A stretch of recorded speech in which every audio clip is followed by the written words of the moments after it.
Last Friday, Roundhill Investments formally submitted prospectuses to the SEC for 10 new ETFs. According to the paperwork, they anticipate launching these funds in roughly 75 days and that all of them have the goal of providing investors with weekly dividend income.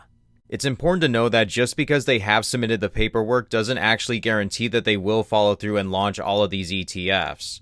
But I'm assuming that they will, considering the amount of success this company has had with a couple of their ETFs in particular. Even though not a great deal of information is yet available on these funds, today we'll take a look at what is available and see what we can anticipate from these new ETFs. To give a brief introduction, several years ago, the financial services company SoFi did release two weekly paying ETFs, which were TGIF and WKLY. They were both the first weekly paying ETFs ever created, and by all accounts, they were both solid investments. They mostly held investment-grade bonds and preferred securities, so their holdings were pretty stable. TGIF even paid special dividends and grew their distributions a couple times in their history. The downside to both of them, though, was that they both offered very low yields.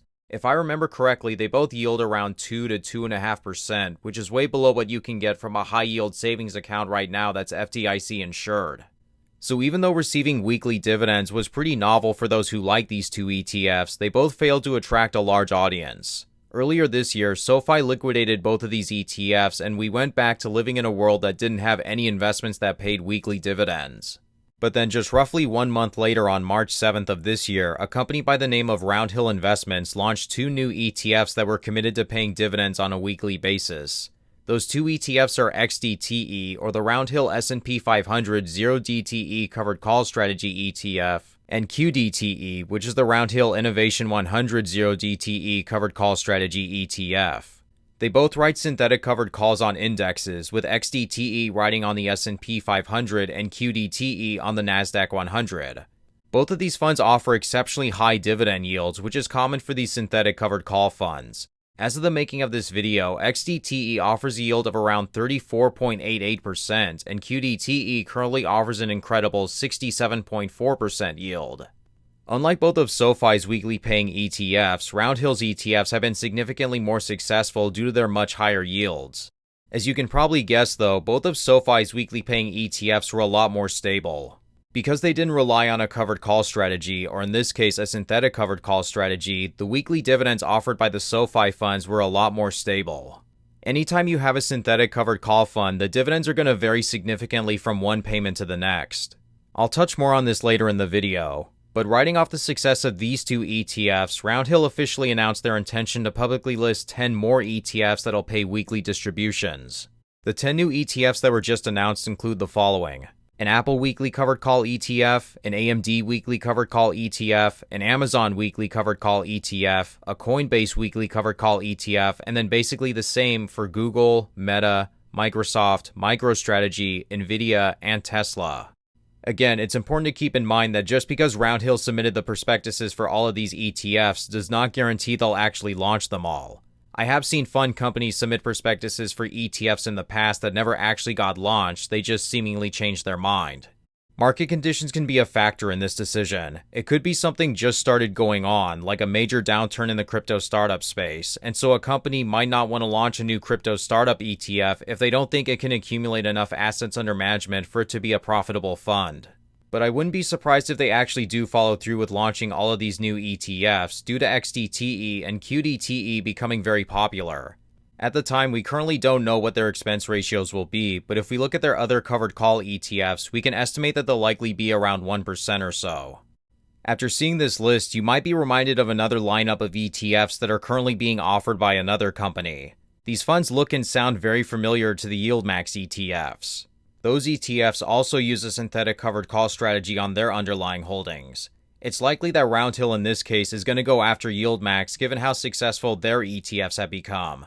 As of the making of this video, YieldMax now has 32 ETFs, most of which follow the same strategy. Their largest fund by assets under management is currently NVDY, which is their Nvidia Options Income ETF. This fund currently has almost $1 billion worth of assets under management. Their second most popular fund is TSLY, which has almost $700 million, and then CONY at over $650 million of assets under management. Every single synthetic covered call ETF that Roundhill just announced, YieldMax also has their own version of it. with obviously the biggest difference is going to be that Roundhill is going to pay weekly, whereas YieldMax pays monthly. If you're not too familiar with what these synthetic covered call ETFs are, I'll give you a very basic rundown. First, a traditional covered call strategy is when a fund sells a call option on an underlying security or an index. If the share price of the underlying asset increases, then the share price and the dividend distributions of the covered call ETF will usually increase. However, the upside is usually capped, and higher market volatility can also increase the dividend. That's basically how these covered call funds work. Now, there are a lot of different covered call funds that now exist that use slightly different strategies. But these YieldMax and these Roundhill investments use something called a synthetic covered call strategy. This is similar to a traditional covered call strategy in which the investor sells a call option that is based on the value of the underlying security, as I just described. But the difference is, these ETFs don't actually own the underlying securities, but rather attempt to synthetically replicate 100% of their price movements up to the underlying security through the use of various investment instruments. Up to this point, what we've seen from every single synthetic covered call fund that exists is a very high amount of volatility at times. The dividend distributions paid by traditional covered call funds have much less severe swings from payment to payment, while synthetic funds have much bigger swings. But on the other hand, these synthetic funds pay much higher dividends than regular covered call funds. I thought it would be valuable to compare the prospectuses of one of these new ETFs to its YieldMax counterpart. Unfortunately, the prospectuses for these new Roundhill ETFs is only about 2.5 pages each. The rest of what's inside this are just different risks involved with investing in the fund. But there were a couple of differences that I did find. First, the YieldMax funds say that they fully pursue their synthetic strategy at all times, regardless of the market. But with the Roundhill funds, it says that they'll invest a minimum of 80% of its assets into option contracts for the underlying security. This would imply that Roundhill does have more flexibility with their strategy. This would mean that they could potentially pursue other strategies to combat adverse movements of the security they're trying to replicate. The prospectus doesn't go into too much detail about its option strategy, unlike YieldMax ETFs who do in their prospectuses. For example, with YieldMax, they describe how the call options written by the fund will have a strike price that's approximately 0% to 15% above the then current AAPL share price. Roundhill's documents don't go into that much detail. These prospectuses will be updated later when the funds are actually launched, but right now we just don't have enough information available. So in the end, will these Roundhill ETFs perform better than YieldMax? I think there is some potential for that based upon how it appears Roundhill will allow for more flexibility. Since these ETFs are actively managed, Roundhill could employ different strategies in the event of a large market turndown. However, at the same time, we don't know what kind of dividend yield to expect from these new ETFs either. I am curious if people who invest in YieldMax might switch over to these investments instead.